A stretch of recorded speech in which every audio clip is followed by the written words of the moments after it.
Effect yeah ముందుగా మీకు అలానే పెద్దలు ఏఎస్ ప్రసాద్ గారికి, నారాయణమూర్తి స్వామికి, నరసింహప్రసాద్ గారికి అందరికి కూడా నమస్కారం. యా ఉందండి, బాగుంది. మా దగ్గర కూడా పవర్ లేదు, ఎక్కడ గుంటూరులో కూడా పవర్ లేదు. నాకు కూడా దాదాపు నేను సాయంత్రం నుంచి వర్షం పడతానే ఉంది. మధ్యాహ్నం నుంచి కొంచెం గాలి వేయటం ఆగటం, గాలి వేయటం ఆగటం, అట్లా ఇబ్బందులుగానే ఉంది. మేము నుంచి కూడా మేము టౌన్ పక్కన ఉన్నటువంటి పరిసర ప్రాంతాల్లో పెట్టినటువంటి పునరావాస కేంద్రాలు కానీ అవన్నీ చూస్తూ అక్కడ వాళ్ళకి ఫెసిలిటీస్ ఏ రకంగా జరుగుతున్నాయి అధికారులతో కలిసి నేను కానీ అట్లాగే కూటమిలో ఉన్న నాయకులు అందరం ఎమ్మెల్యేలు కానీ తిరుగుతూనే ఉన్నారు. ఆల్మోస్ట్ ఆల్ ప్రస్తుతానికైతే అంత పెద్ద ఎఫెక్ట్ ఉంటుందని అనిపించట్లేదు. కానీ మరి వీళ్ళు చెప్పడం ఏంటంటే మచిలీపట్నం దగ్గరికి వస్తున్నారు కాబట్టి మచిలీపట్నం దగ్గరికి వచ్చి క్లాస్ అయితే మా గుంటూరు జిల్లా మీద కూడా ఎఫెక్ట్ చాలా ఉంటుంది. ఒకటి బాధాకరమైన విషయం ఏంటంటే ఇది సీజన్ కరెక్ట్ గా రైతులకి పొలాలు కరెక్ట్ గా ఏమంటాం అది ఈల్డింగ్ వచ్చే టైము. ఇప్పుడు ఈ వర్షం అన్ని రకాలుగా కూడా ఇబ్బందే, చాలా పెద్ద ఎఫెక్టే రైతాంగానికైతే మాత్రం ఇది కోలుకోలేని దెబ్బగానే నేనైతే పరిగణిస్తున్నాను. రేపు అయిపోయిన తర్వాత చూడాలి, తర్వాత ప్రభుత్వం మరి స్పందించే రకంగా ఆదుకుంటుంది అనేది కూడా. ఎందుకంటే గతంలో చూసాం, దానికి అనుగుణంగానే కూటమి ప్రభుత్వం కూడా రైతులకి మంచి చేస్తానని కోరుకుంటున్నాను.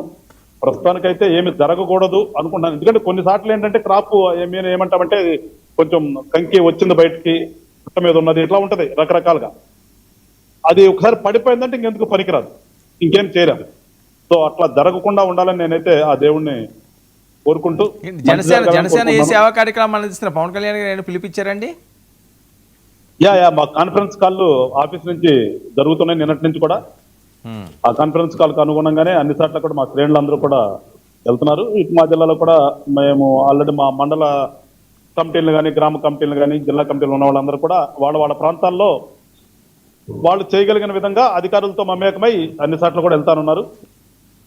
ఒక బాధ్యతగానే తీసుకున్నామండి కుటుంబ ప్రభుత్వం. ఎందుకంటే చూస్తున్నాం కదా, ఇప్పుడు ఇది ఎప్పుడైతే ప్రకటించారో తుఫాన్ అనేది గత 5 రోజుల నుంచి కూడా కంటిన్యూస్ గా ప్రభుత్వం ప్రజలను అలర్ట్ చేయటం కానీ, ఈ పునరావాస కేంద్రాలు ఏర్పాటు చేయటం కానీ, ఇదంతా కూడా అనునిత్యం అధికారులతో మా ప్రజాప్రతినిధులు కూటమి నాయకులందరూ కూడా ఏ రకంగా చూస్తారో అందరూ చూస్తున్నాం, కళ్ళ ముందు కనిపిస్తుంది కదా, మనం టీవీలో చూస్తున్నాం, మాధ్యమాల్లో చూస్తున్నాం. సో ఖచ్చితంగా ఒక బాధ్యతగా ఉన్నాం. మేము ప్రజల పట్ల చాలా బాధ్యతగా ఉన్నాం.